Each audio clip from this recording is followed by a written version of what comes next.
Shifting sands at the VA on immigration reform and in politics. We'll cover the topsy-turvy week tonight on Washington Week. Political interests do not come before the needs of the men and women who have served and sacrificed for this country. Rare bipartisan agreement. Treating those to whom we owe the most so callously, so ungratefully, is unconscionable, and we should all be ashamed. This needs to be a wake-up call for the department. As Veterans Affairs Chief Eric Shinseki is forced to defend the agency against charges of substandard treatment at VA hospitals. Whatever comes out of this, whatever is substantiated, actions will be taken. We will take actions on it. So the investigations begin. On Capitol Hill, tough choices as immigration reform appears to stall. We've got this narrow window. The closer we get to the midterm elections, the harder it is to get things done around here. I don't know whether we're going to get to it this year or not. I think we should. The appetite amongst my colleagues for doing this is not real good. Meanwhile, the campaign trail heats up. Thank you. With a new face from Nebraska. This feels good when you're a rookie and you've never done this before. And the Clintons jump into the fray after questions are raised about Hillary's health. Do you think this is their way of inserting her age or her physical capabilities into the 2016 debate? I don't know, but if it is, you can't be too upset about it. It's just the beginning. They'll get better and better at it. Just the beginning. Covering the week, Martha Raddatz of ABC News, John Harwood of CNBC and the New York Times, Molly Ball of The Atlantic, and John Dickerson of Slate Magazine and CBS News. Award-winning reporting and analysis, covering history as it happens. Live from our nation's capital, this is Washington Week with Gwen Eiffel.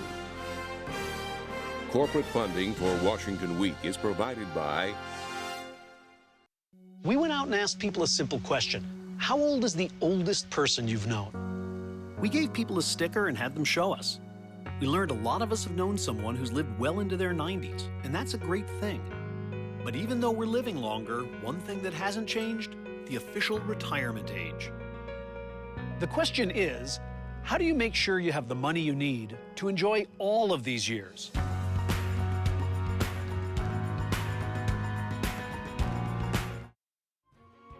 Additional corporate funding for Washington Week is provided by Boeing, Brigham and Women's Hospital. Additional funding is provided by the Annenberg Foundation, the Corporation for Public Broadcasting, and by contributions to PBS stations from viewers like you. Thank you. Once again, live from Washington, moderator Gwen Eiffel. Good evening. Nothing spells bipartisan agreement like supporting military veterans. So when reports began surfacing that as many as 40 vets may have died because they were shuffled to secret waiting lists at VA hospitals, it was only a matter of time before Congress and the press, too, weighed in. Have you fired any administrators who were responsible for veterans dying due to delayed care? We have taken action against senior leaders. I would include, them being removed from VA. It was also only a matter of time before Shinseki himself came under fire with demands for his resignation. And there was a resignation, just not this afternoon. Not his. This afternoon, Robert Petzel, the VA's Undersecretary for Health, announced he's quitting. So what are the facts so far, Martha? Well, the facts are, let's talk about this resignation announced today by Robert Petzel. He was on the Hill on Thursday testifying with General Shinseki. They announced, the VA put out a press release saying he had resigned and Shinseki accepted the resignation of Petzel. But the White House came out with a yes, we accept it too. Yes, we accept it too, but it turns out, Gwen, that he was slated for retirement this year and his replacement had already been named. So not exactly sweeping out the old guard in the VA. So that to me, it was so tone deaf to put out a press release like that and not mention the fact that he was slated for retirement and the president had already chosen his replacement. So now what do we think is the truth of what these reports are? Well, I think they do have to figure out what's going on in these reports, but you've heard lots of voices. You've heard whistleblowers. You've heard doctors come out from the Phoenix facility and other facilities saying, yes, there was this waiting list, and they tried to hide this wait to make it look like they were doing better than they were. Martha, to what extent do these problems reflect something that Eric Shinseki inherited, or something that's accumulated on his watch as he's got an increasing number of Iraq and Afghanistan veterans coming onto the system? You know, the VA has had trouble for a long time. Once you get in the system, once you have health care, there are lots of good things said about it, but that wait started a long time ago. On the other hand, Shinseki has been there 5.5 years. We were in the middle of 2 wars. Why you wouldn't predict that you would have all these people and start taking care of it a long time ago. One young veteran said to me, it's great, they're making progress now, but it's kind of like they drove the car into the ditch and now they want credit for pulling it halfway out. So I think we all say, yes, there were lots of old veterans. Can't you figure that out? And you have millions coming home, and the problem is only going to get worse. It seems like taking care of our veterans ought to be the least controversial thing in the world. It's not a partisan issue. It ought to be something that everybody can agree on. There ought to be the political will to do this, and yet it is a chronic problem. Why doesn't it get fixed? Well, I think one of the things is it's a really difficult problem. It is not easy, and the structure and the bureaucracy of the Veterans Administration is complex, is immense. You do have all these people coming in. Healthcare system. Largest healthcare. Yeah. That's exactly right, Gwen.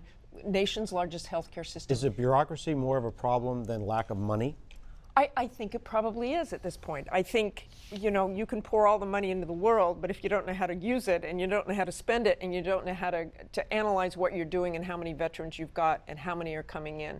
And these wars produced so many wounded who generations ago would have died. You've got these young men and women coming in who need care, and you still have the older veterans who do as well. On the question of Shinseki, is it that he's doing a great job trying to fix this, or that he's blameless? What's the defense of Eric Shinseki? Because a lot of people are saying he should be removed. They certainly are saying he should be removed. I mean, one thing about General Shinseki, and I will say I've known him for years, and he's greatly admired in the military and did some wonderful things as Chief of Staff of the Army. He's very impassive. If you saw him on the Hill, he's very impassive. He never has a lot of emotion. When he said he was mad as hell, he might as well have been saying, I'm going next door to the coffee shop. That's his personality. He does not really engage with the press. He doesn't like to do that. I think, people out there might be saying, oh, who cares if he doesn't engage with the press? Well, you really have to convince people what you're doing. You have to talk to the public. It's not just the press. You have to have a constituency, and I don't think he really does. What do veterans groups think about this? Is it divided generationally? Because a lot of older veterans think that veterans care is the best thing going. But I'm not sure if there's a difference. Well, I think the younger veterans, I mean, we have all done so many stories on the younger veterans and trying to care for those veterans. The American Legion, of course, wants Shinseki out. They've had it. Because if you go back a year, 2 years, it's still a problem. There was still a problem then, and while they have made progress, it just hasn't moved fast enough to keep up with those who desperately need care. Thank you, Martha. We'll be watching that. One of the politically puzzling questions afoot in Washington is why, if it is true that the nation is getting browner and browner, Congress is having such a hard time passing even non-comprehensive immigration reform. The long answer is lawmakers have to believe they have something to gain. The short answer is John Boehner. John Harwood wrote this week that at least the possibility of a deal may not be completely dead yet. Really? Really. Now, that's not another way of predicting that it's going to happen, but I think there is a possibility of it happening, and here's why. You mentioned that the country is getting browner. That's definitely true. The Republican Party, however, is not. This is a party that's dominated by older whites, and so there's very grave difficulty moving that party. Many of their members look at immigration reform as something that, in effect, licenses more people to come into the country, change the culture of their communities in ways that feel threatening to them. But John Boehner knows, like many Republican strategists know, that if they don't do something big about this problem, that they're fated to have difficulty in presidential elections as far as the eye can see. It's not such a big issue in midterms because older whites vote at heavier rates than Hispanics, for example, do in midterms. But in presidential races, that constituency is only going to get bigger. So the question is, can John Boehner figure out a way and a moment to move his caucus, enough of his caucus, to accept this happening, perhaps even to get a conference started that finishes after the election? Then that is the window for him cutting some sort of a deal with President Obama and the Democrats. Sounds like a rock and a hard place that the Democrats are happy to see him in. Democrats love this dilemma, and Democrats are going to drive a hard bargain. They've gotten a bill through the Senate. They had a significant number, fewer than 20, but a significant number of Republican senators, including Marco Rubio, the presidential candidate. So they've got something on the table which would provide a path to citizenship, though a long one, for those 11 million undocumented already here. And they're going to insist on something that legalizes those people. And that's the tough issue to get over for John Boehner. He said take a step-by-step approach. There's some bills that have moved through committee in the House, but none's reached the floor. And the question is he going to put one on the floor? How long the window? I think the window goes through about mid-September because the Congress is going to adjourn in early October to go campaign. You've got legislative time in June and July, then an August recess, and a few weeks in the beginning of September. If he takes one of those small bills that he's got, or more, a couple of them, there's 4 that have moved through committee, put them on the floor, then you could begin a negotiation with the Senate that might just happen to culminate in November after that election's over, and maybe they could get something through then. John, what does this tell us about John Boehner as a leader? He's got to make a call here. What will we learn whether he makes the call or if he doesn't make the call? Well, if he makes this call, it's something that he has not been willing to do in his speakership so far. The only times that he's been willing to really challenge strong opinion in his base have been in cases where he had no alternative. The fiscal cliff at the end of 2012. Taxes were going to go up for everybody. He had to do something. So this would be the kind of thing that you would do if you knew that your time as Speaker was short and you wanted to accomplish something great and lasting and historic. That might be the motive for him to work harder, press harder than he's been willing to do as Speaker so far. Why is this so hard? I mean, we know that there are enough votes for it in the House, and it hasn't been an issue in a lot of Republican primaries. Why not just do it? There are 233 Republicans in the House. 12 opposed John Boehner when he was installed as Speaker in early 2013. It doesn't take many more defections to eliminate his majority in the House of Representatives. If you believe, and his staff says they expect him to be the Speaker, he said that this week, he expects to be the Speaker next year, he can't afford many more defections. So even a relatively small number of people deciding that John Boehner is taking our party a place where we don't want to go could oust him. Including, it should be said, his deputy, who's Eric Cantor, who's facing a challenge from the right in Virginia. But I want to ask you about something that Tom Donahue, who's the head of the Chamber of Commerce, not known as a left-wing organization, said this week, which is that Republicans can't get their act together in immigration reform. They might as well not run in 2016. That's the sharp version of what I was talking about before, that long-term presidential problem. In fact, one of the former top aides to Denny Hastert, John Boehner's predecessor as a Republican speaker, said if we don't pass immigration reform this year, we won't win any of the next 3 presidential elections because that constituency is going to get so big and they're going to develop in their gut a feeling that these Republicans are not on their side. Boy, it's amazing. Talk about, I mean, really rock and hard place.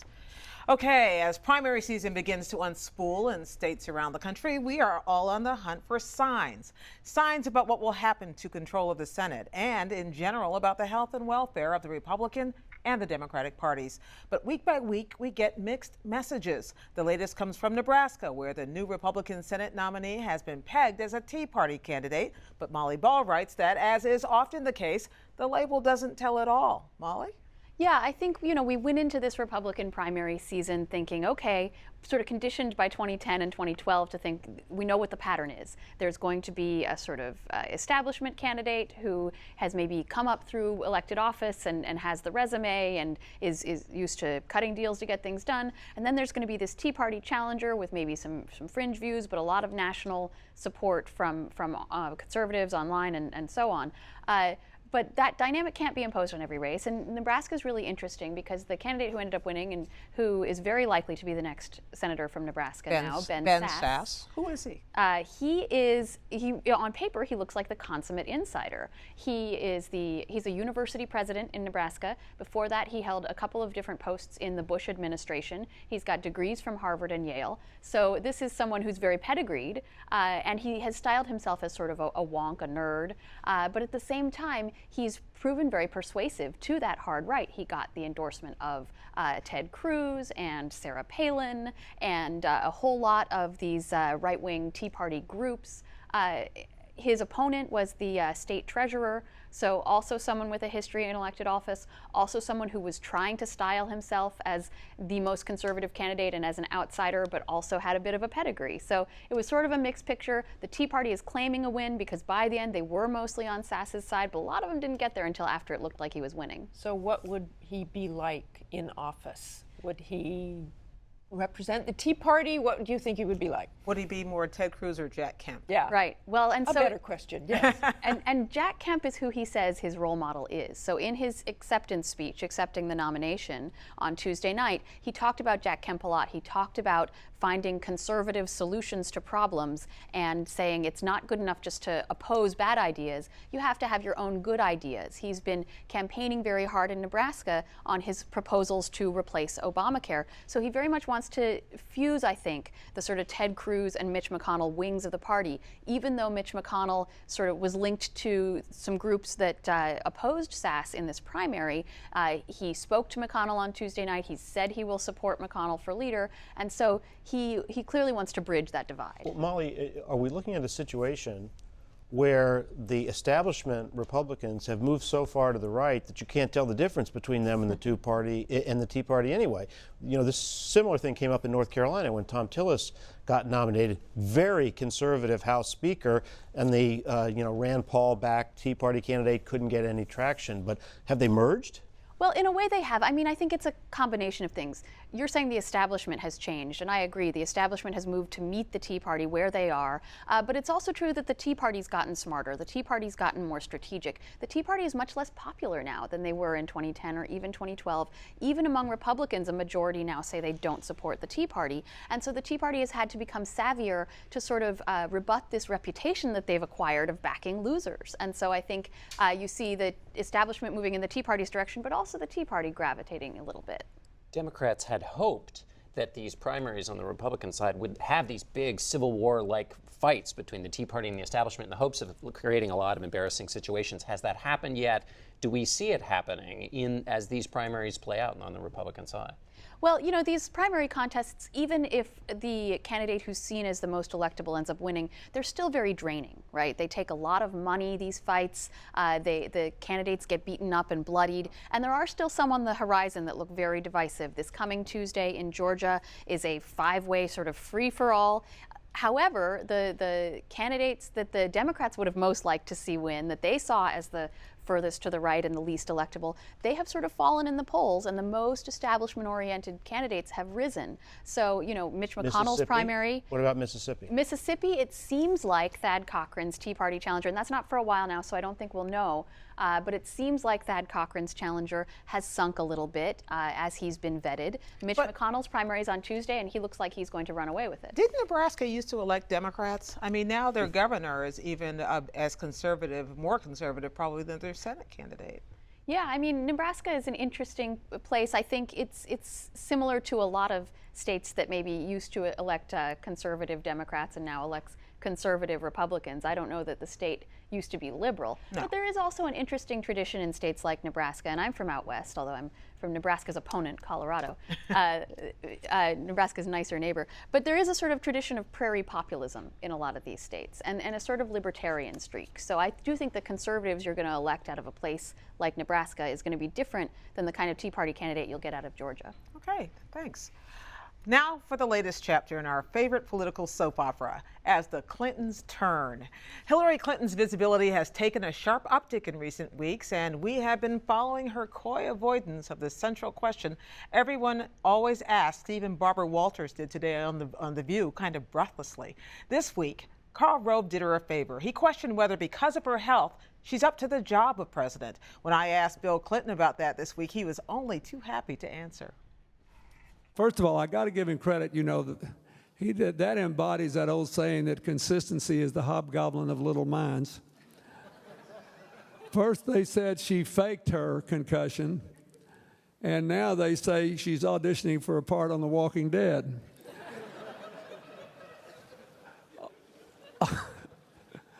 I mean, you know, whatever it takes. John Dickerson writes this week that there is apparently a requirement that the political world go periodically insane about the former Secretary of State. Was that what we saw happening this week? This was the version? Well, normally the political world is kind of making it up. Hillary Clinton, you know, has a corn chip and they think it's part of a strategy in Iowa. But this week, actually, there was something to hang your analysis on, because the Clintons, and you saw Bill Clinton sort of luxuriating there in giving an answer that was very political. The Clintons responded to Karl Rove. They did it both formally with a formal statement, and what was different here was they weren't just correcting the record, saying, no, Karl Rove was wrong in his diagnosis, and here are the facts. They were defending her future political. They were saying this is in line with a series of political attacks she's faced. And Bill Clinton did the same thing. He defended her as a person who is not just a private citizen who's going to go off and keep her retirement, but he was defending her as somebody who's going to have a political future and was framing the response in that context. And so it felt very much like the beginning of something, a new step in the way the Clintons are responding. And as the President Clinton said there, you know, they'll keep trying and they'll get better at it. Implicit in that is they're going to have a chance to when she runs. John, I have to say, I covered Secretary Clinton when she fell. And with President Clinton saying she never lowballed the American people, maybe not, but we could not get any information without dragging it out of them. Yeah, they had a few statements that they put out, but boy, no one knew about the eyeglass thing until somebody noticed it on TV and saw it. So that wasn't easy to get. Well, no, and they don't necessarily want this conversation to be happening right now because she's in this twilight period. She's not a candidate, but she's being certainly attacked as if she were a candidate, and so they have to find ways to respond. You don't want this story out there running, especially with Karl Rove launching it in with lots of, you know, he raised lots of troubling questions, and you don't want people making up their own narratives. Is it over? Well, no, it's not over because it's trying, you know, those who want to raise this issue want to try and do a couple of things. They want to point out that Mrs. Clinton will be 66 when she's president, when she runs. And they want to raise questions about the future versus the past. And so there's a lot going on here that will be in this bucket of issues that touch on what Karl Rove was talking about this week. How can the rest of us avoid brain damage following this story for 3 years as Hillary Clinton prepares to run and then perhaps runs? Well, that's the tricky thing for her, is that at the moment she is unchallenged, really, and the Democratic Party is lining up behind her. There has not been a situation like this where you had a party nominee rise without much of a challenge since 1908.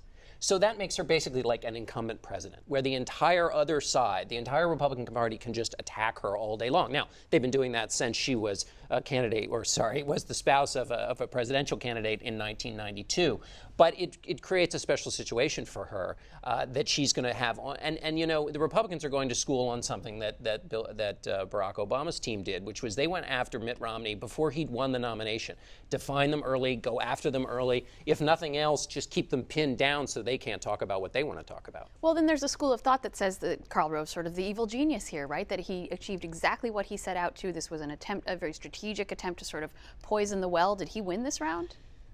He might have, in the sense that everybody's talking about, and Martha brings up how difficult it was to get this information out and all of that. On the other hand, you can have people who are looking at the Republican Party and saying, what kind of a party is this? Is it a party full of ideas, or is it a party that's picking on Hillary Clinton instead of putting forth their ideas? To the extent that this defines the Republican Party for a moment, that might not be so great for Republicans. And we'll talk a little bit about what the Republicans are up to, including what Chris Christie had to say this week on our webcast tonight. You can watch my entire interview with President Clinton on our website at pbs.org/Washington Week. Before we go tonight, I just want to say a few words about Barbara Walters, really just a few. If she had not done what she did, I could not do what I do. It's as simple as that. Thank you, Barbara. I hope I can make even a fraction of the impact you have. I think all the women around the table agree. Don't forget, our webcast extra comes up at 8:30 p.m. where we'll also preview next week's primaries in Georgia and Kentucky. Keep up with daily developments with me and Judy Woodruff every night on the PBS NewsHour, and we'll see you next week on Washington Week. Good night.